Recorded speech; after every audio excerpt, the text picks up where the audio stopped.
ദൈവ തിരുനാമത്തിന് മഹത്വമുണ്ടാകട്ടെ.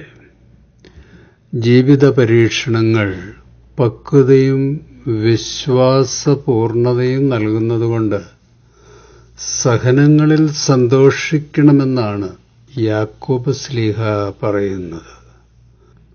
മാത്രവുമല്ല, വിശ്വാസ പരീക്ഷണങ്ങളിൽ വിജയിക്കുന്നവർ സ്വർഗീയ കിരീടത്തിന്റെ അവകാശികളാകുമെന്നും ശ്ലീഹ പറയുന്നു. യാക്കോബിന്റെ ലേഖനം 1-ാം അധ്യായം 12-ാം വാക്യം. പരീക്ഷകൾ ക്ഷമയോടെ സഹിക്കുന്നവൻ ഭാഗ്യവാൻ. എന്തെന്നാൽ അവൻ പരീക്ഷകളെ അതിജീവിച്ചു കഴിയുമ്പോൾ തന്നെ സ്നേഹിക്കുന്നവർക്ക് ദൈവം വാഗ്ദാനം ചെയ്തിരിക്കുന്ന ജീവന്റെ കിരീടം അവന് ലഭിക്കും. വിശ്വാസത്തിന്റെ പരീക്ഷണം എല്ലാവരുടെയും ജീവിതത്തിൽ നിരന്തരം കടന്നു വന്നുകൊണ്ടിരിക്കും. ദൈവത്തിലുള്ള നമ്മുടെ വിശ്വാസത്തെ പരീക്ഷിക്കുവാൻ സാത്താനും പാപവും ജഡവും ശക്തമായ പോരാട്ടമാണ് നടത്തുന്നത്. പരീക്ഷയിലേക്ക് ഞങ്ങളെ പ്രവേശിപ്പിക്കരുതേ എന്ന് പ്രാർത്ഥിക്കുവാൻ പഠിപ്പിച്ച കർത്താവിന് പരീക്ഷണങ്ങൾ എത്ര ദുസ്സഹവും ദുഷ്കരവുമാണെന്നറിയാം. നമ്മുടെ ശക്തിയിൽ കവിഞ്ഞ പരീക്ഷണങ്ങളിൽ കർത്താവിന്റെ ബലപ്പെടുത്തുന്ന വിസ്മയകരങ്ങളും ശക്തിയും നമ്മോടൊപ്പം തീർച്ചയായിട്ടും ഉണ്ടാകും. പരീക്ഷണഘട്ടങ്ങളിൽ ദൈവമക്കൾ നിരാശപ്പെടാതെ, അരുതാത്ത തീരുമാനങ്ങളൊന്നും എടുക്കാതെ, അപകടങ്ങളിലേക്ക് ചുവടുവെക്കാതെ ക്രിസ്തുവിനോട് ചേർന്ന് നടക്കണമെന്നാണ് തിരുവചനം നമുക്ക് നൽകുന്ന മാർഗനിർദ്ദേശങ്ങൾ. നമുക്ക് അനേകം നന്മകൾ ലഭിക്കുവാൻ പരീക്ഷണങ്ങൾ സഹായകമാകും.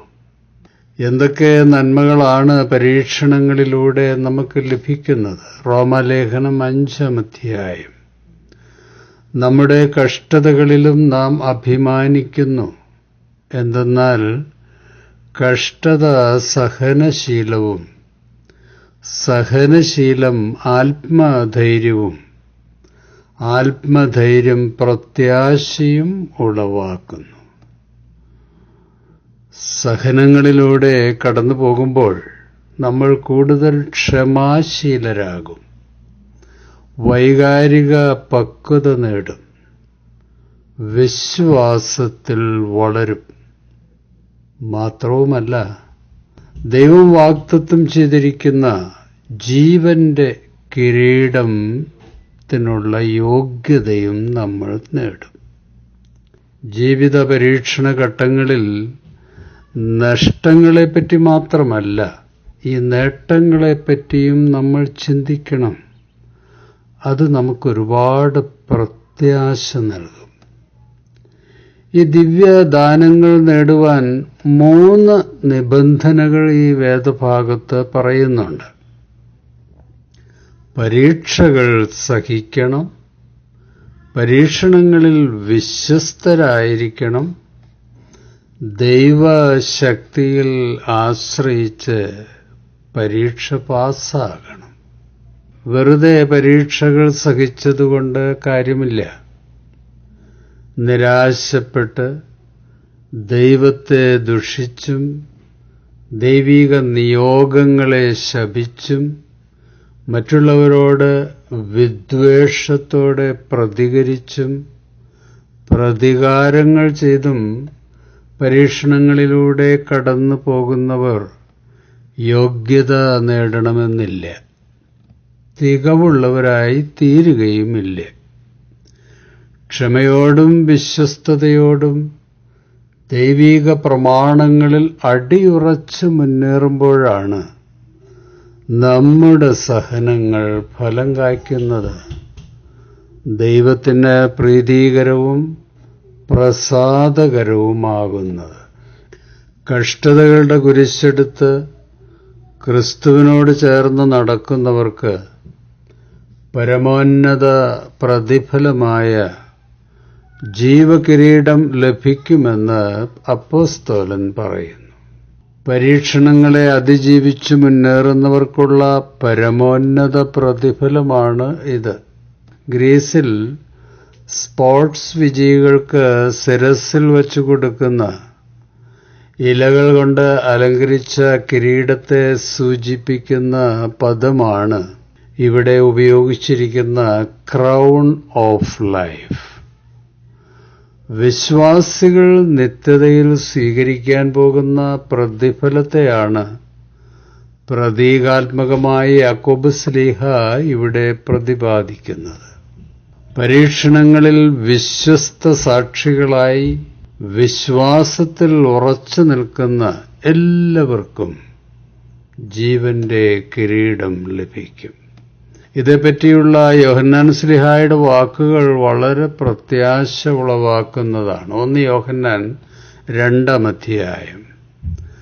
ആരംഭം മുതൽ നിങ്ങൾ ശ്രവിച്ചത് നിങ്ങളിൽ നിലനിൽക്കട്ടെ.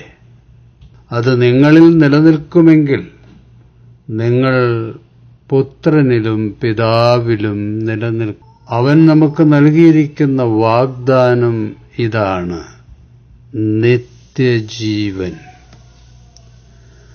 പ്രിയമുള്ളവരെ, നമ്മുടെ കുടുംബ, ദാമ്പത്യ, സാമൂഹ്യ ജീവിതത്തിൽ കഠിന വിശ്വാസ പരീക്ഷണങ്ങൾ ജീവിതത്തിന്റെ അവസാനം വരെ കടന്നു വന്നുകൊണ്ടിരിക്കും.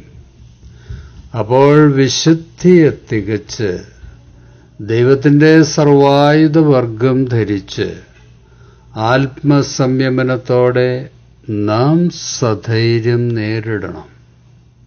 ചുവടുറപ്പിച്ച് മുന്നേറണം. ഈ സഹനയാത്രയിൽ നമ്മുടെ ഫിനിഷിംഗ് പോയിന്റ് വരെ ഓടിയെത്തുവാൻ കഷ്ടതകളുടെ കുരിശ് ചുമന്ന നമ്മുടെ പ്രിയപ്പെട്ട കർത്താവ് നമ്മോടൊപ്പമുണ്ടാകും.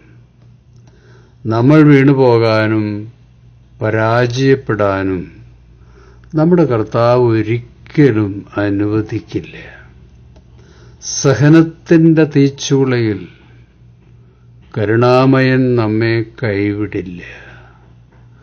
അവന്റെ സാന്നിധ്യം അപ്പോഴും നമ്മോടൊപ്പമുണ്ടായിരിക്കും. നമുക്ക് ലഭിക്കുവാൻ പോകുന്ന നിത്യ തേജസ്സിനെ പറ്റിയുള്ള പ്രത്യാശാ ചിന്തകൾ എപ്പോഴും നമ്മുടെ ഹൃദയത്തിൽ ഉണ്ടായിരിക്കണം.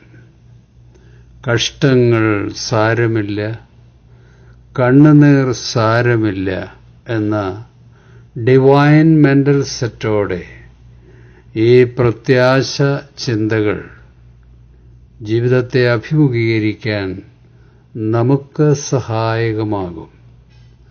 ശക്തനാക്കുന്നവൻ മുഖാന്തരം ശക്തരാക്കപ്പെട്ട് നിഷേധശക്തികളുടെ പടക്കൂട്ടത്തിനു നേരെ പടയണികളായി നമുക്ക് ചുവടുവെച്ച് മുന്നേറാം. രാജ്യവും ശക്തിയും മഹത്വവും നിറഞ്ഞ ഞങ്ങളുടെ സ്വർഗസ്ഥനായ പിതാവേ, പരീക്ഷയിലേക്ക് ഞങ്ങളെ പ്രവേശിപ്പിക്കരുതേ. ദുഷ്ടനിൽ നിന്ന് ഞങ്ങളെ രക്ഷിക്കണമേ. കർത്താവിന്റെ ഈ വാഗ്ദത്തങ്ങൾ ജീവിത പരീക്ഷണങ്ങളെ നേരിടുവാനുള്ള അതിജീവന ശക്തി നമുക്കെല്ലാവർക്കും നൽകട്ടെ. ശുഭാശംസകളോടെ എ പി ജോർജച്ചൻ.